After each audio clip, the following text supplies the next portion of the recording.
लोकसभा चुनाव को लेकर हरियाणा में चुनाव प्रचार की रफ्तार जोर पकड़ रही है। इसी के साथ नेताओं की ओर से आक्रामक बयानबाजी का दौर भी शुरू हो गया है। पलवल पहुंचे इनेलो प्रधान महासचिव अभय सिंह चौटाला ने बीजेपी के साथ साथ कांग्रेस को भी जमकर निशाने पर लिया। पूर्व मुख्यमंत्री भूपेंद्र सिंह हुड्डा पर जोरदार हमला बोलते हुए अभय चौटाला ने कहा कि हुड्डा बीजेपी से मिले हुए हैं। दीपेंद्र हुड्डा बीजेपी की मदद से राज्यसभा पहुंचे। बदले में हुड्डा ने सुभाष बराला को चुनाव जीतने में मदद की।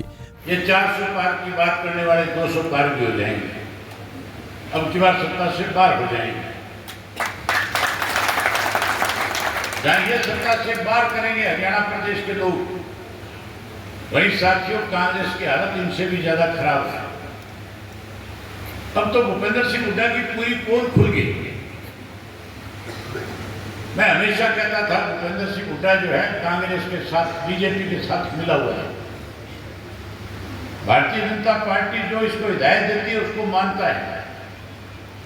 मैंने कहा था राज्यसभा के चुनाव में किस तरह से इसने सुभाष चंद्रा की मदद करी। पेन बदल दिए, सही बदल दी। 14 वोट कांग्रेस ने कैंसिल करा करके सुभाष चंद्रा को जिताने का काम किया। फिर कैसे हुड्डा ने अपने बेटे को राज्यसभा का मेंबर बनाए, भाजपा से मदद दी। अनेक ऐसे मौके हैं जब बीजेपी के साथ खड़ा हुआ है। पूर्व सांसद राजकुमारी सैनी के इंडिया गठबंधन में शामिल होने को लेकर भी अभय चौटाला ने भूपेंद्र हुड्डा को घेरा। उन्होंने हुड्डा पर झूठ बोलने का आरोप लगाते हुए कहा कि हुड्डा ने ही राजकुमार सैनी को इंडिया गठबंधन में शामिल कराया है। जिस राजकुमार सैनी ने जाट आरक्षण आंदोलन के दौरान, जब आंदोलन चल रहा था,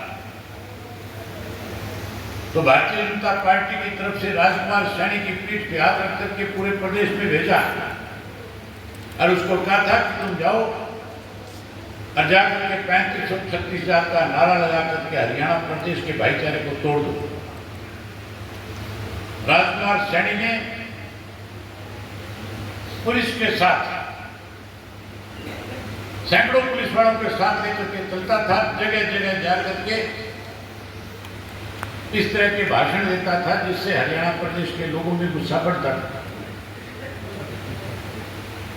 उस जाट आरक्षण आंदोलन के दौरान उस राजकुमार सैनी के उस तरह की भाषा बोलने पे 32 नौजवान बच्चों को सरकार ने कत्ल कर दिया था, मार दिया था। उस आंदोलन को तोड़ने और खत्म करने के लिए, भाईचारा खराब करने के लिए। इसी तरह पिछले दिनों आपको याद होगा, नूह के अंदर 20 भाईचारे को तोड़ने का सरकार की तरफ से फिर प्रयास हुआ। कांग्रेस के 3 वहां के एमएलए थे, एक का भी सांस नहीं निकल रहा था, बोल नहीं पा रहे थे, क्योंकि हुड्डा उनका लीडर था। हुड्डा ने उनको हिदायत दे रखी थी कि इस मामले में चुप्पी साध कर रखनी है।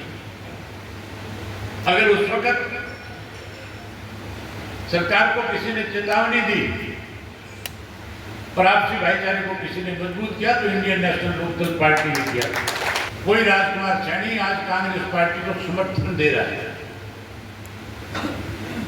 दिल्ली में गया था, इनके पार्टी के प्रधान और राहुल गांधी के साथ मीटिंग करके कह करके आया था कि मेरा समर्थन आपके साथ है। पत्रकारों ने पूछ लिया भूपेंद्र सिंह हुड्डा से जाकर के कि हुड्डा साहब, जिस राजकुमार ने हरियाणा में आग लगाई वो आज आपकी पार्टी को समर्थन दे रहा है, आपके नेताओं के साथ बैठ करके फोटो खिंचा रहा है, प्रेस कॉन्फ्रेंस कर रहा है।